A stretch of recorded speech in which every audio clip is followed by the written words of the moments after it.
नमस्कार साथियों, तो हंस एकेडमी में आपका स्वागत है। आज के इस क्लास में बिहार पुलिस के मोस्ट वीवीआई ऑब्जेक्टिव क्वेश्चन देखने वाले हैं। तो चलिए स्टार्ट करते हैं हम लोग।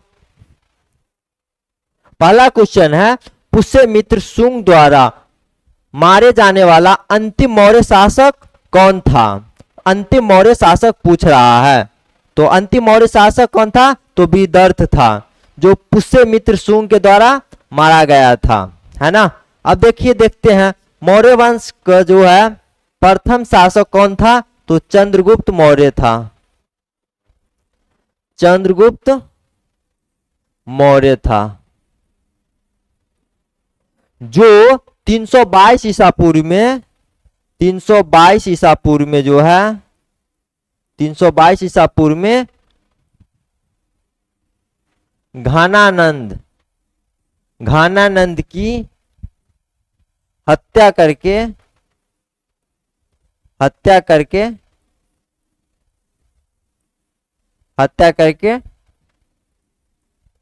मौर्य वंश की नींव रखी थी। मौर्य वंश की नींव रखी थी, है ना। देखिए, घानानंद किस वंश का था? तो घानानंद जो है नंद वंश का था। घानानंद किस वंश का था? तो नंद वंश का था, है ना। तो मौर्य वंश का स्थापना जो है नंद वंश को समाप्त करके किया गया था, ठीक है। अगला क्वेश्चन देखते हैं। पुस्तक हुमायूंनामा किसने लिखी थी? जो पुस्तक है हुमायूंनामा किसने लिखी थी? तो वो है गुलबदन बेगम के द्वारा। गुलबदन बेगम जो है हुमायूं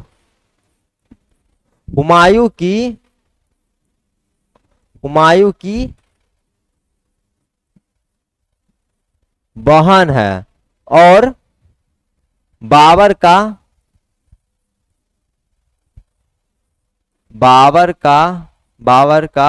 पुत्री। बाबर का क्या है? पुत्री है। गुलबदन जो बेगम है वो क्या है? बाबर का पुत्री है और क्या है? हुमायूं की बहन है, ठीक है। जो गुलबदन बेगम जो है कौन सी पुस्तक लिखी है? हुमायूंनामा। हुमायूंनामा से जो है हुमायूं के शासन काल के बारे में जानकारी प्राप्त होता है, ठीक है। अब आगे देखते हैं। आगे है, चंद्रगुप्त मौर्य चंद्रगिरी पर्वत श्रमबेलगोला किस जैन संत के साथ गया था?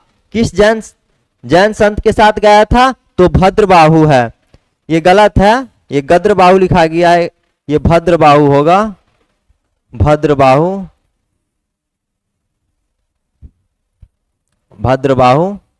है ना, भद्रबाहु के साथ गया था।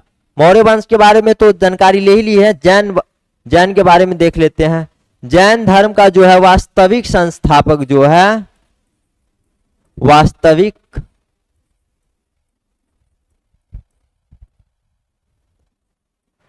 वास्तविक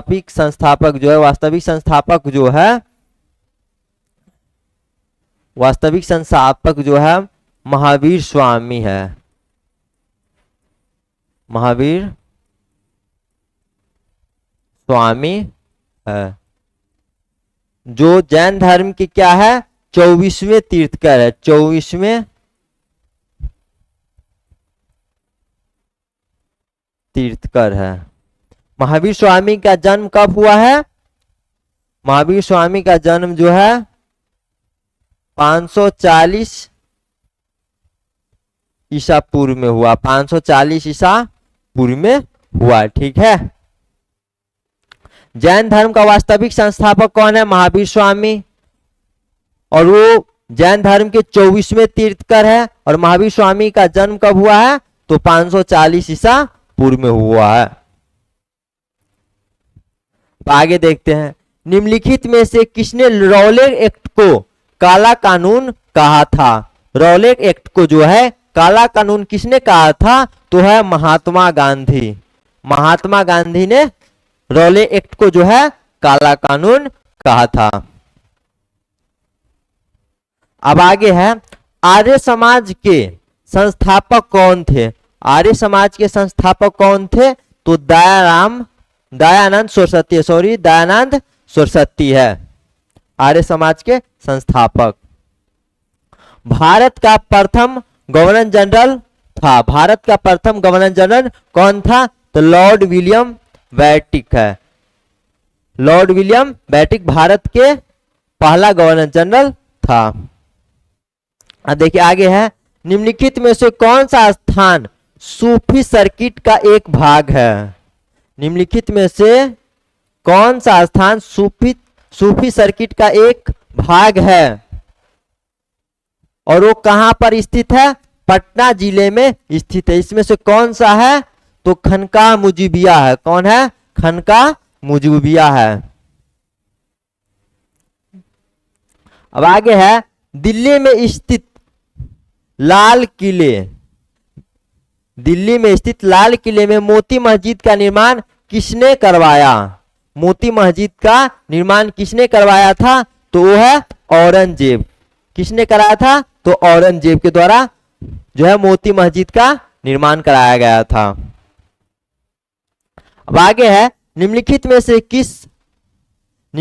से किस स्थान के बीच महात्मा गांधी के नेतृत्व में अंग्रेजों के विरुद्ध नमक मार्च आयोजित किया गया था? महात्मा गांधी ने जो है किस स्थान के बीच जो है नमक मार्च आयोजित किया था? किसके विरुद्ध? तो अंग्रेजों के विरुद्ध किया था। किसके बीच है? तो अहमदाबाद से डांडी के बीच। अहमदाबाद से डांडी के बीच कब हुआ था? तो 1930 में।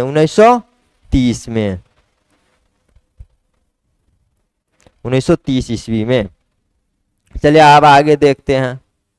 अब आगे है, खरीफ की कौन सी फसल पशु के चारे के रूप में उपयोग में ली जाती है? खरीफ फसल जो है कौन सा है जो पशु के चारे के रूप में उपयोग में लाया जाता है? तो कौन है? ज्वार और बाजरा है। कौन कौन है? ज्वार और बाजरा। अब आगे है, भारत की प्रथम रेलगाड़ी मुंबई से डॉट के होगा, डॉट के बीच डॉट के मध्य चलाई गई थी। भारत के प्रथम जो रेल है मुंबई से किस स्थान के बीच चलाई गई थी वो पूछ रहा है।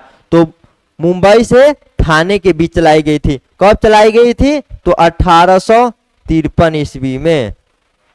1853 ईस्वी में। 1853 ईस्वी में। अब आगे है, वह राज्य युग्म जहां कटीले वन तथा झाड़ियां पाई जाती है वह कौन सा राज्य है? तो है गुजरात और राजस्थान है। गुजरात और राजस्थान है।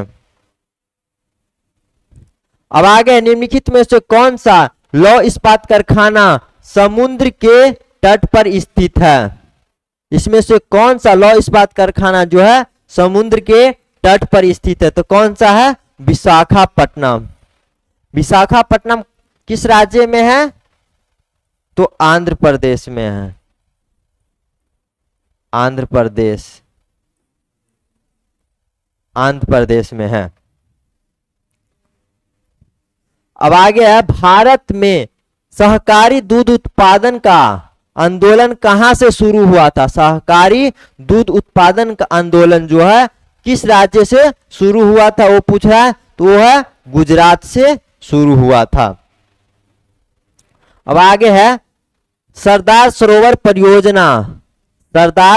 परियोजना किस नदी पर स्थित है? किस नदी पर स्थित है वो पूछ रहा है। तो ये है नर्मदा नदी पर स्थित है। सरदार सरोवर परियोजना जो है किस नदी पर स्थित है? तो नर्मदा नदी पर स्थित है। अब आगे है, पूर्वोत्तर भारत के 7 बहनों में से कौन सा राज्य शामिल नहीं है? इसमें से बताना है, इसमें से कौन सा राज्य जो है 7 बहनों में शामिल नहीं है? तो ये है हिमाचल प्रदेश शामिल नहीं है। 7 बहनें देख लेते हैं। मिजोरम, नागालैंड, मणिपुर तो हो गया। अगला है असम,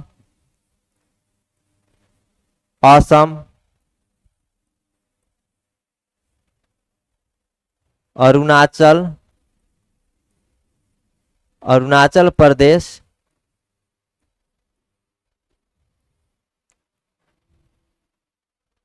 त्रिपुरा, अगला है मेघालय।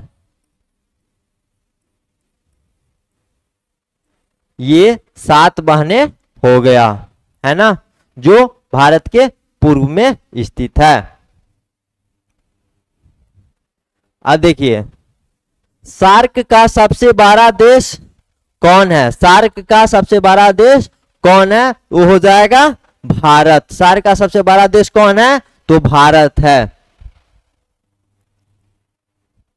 अब आगे है, भारतीय संविधान में 22 भाषाओं को आधिकारिक भाषा का दर्जा दिया गया है, जिसमें से यह भाषा शामिल नहीं है। कौन सी भाषा है? तो है भोजपुरी, है ना, भोजपुरी है। अब आगे, निम्नलिखित में से कौन भारत के प्रधानमंत्री की नियुक्ति करता है? भारत के प्रधानमंत्री की नियुक्ति कौन करता है? तो राष्ट्रपति भारत के प्रधानमंत्री की नियुक्ति करता है। भारत के राष्ट्रपति प्रधानमंत्री की नियुक्ति करता है। अब आगे है, भारत के संविधान की अनुसूचियों की संख्या, अनुसूचियों की कुल संख्या है। भारत के संविधान में जो है अनुसूचियों की कुल संख्या कितनी है? तो वो है 12। और मूल संविधान में जो है, मूल संविधान में जो है, मूल संविधान में जो है अनुसूची कितनी है? अनुसूची कितनी है? तो 8 है। अनुच्छेद कितना है? अनुच्छेद कितना है? तो 395 अनुच्छेद है। कितना है? 395 अनुच्छेद है। 395 अनुच्छेद है। इसी तरह बिहार पुलिस के मोस्ट वीवीआई क्वेश्चन देखने के लिए द हंस एकेडमी को सब्सक्राइब कर लीजिए और इस वीडियो को शेयर करते रहिए।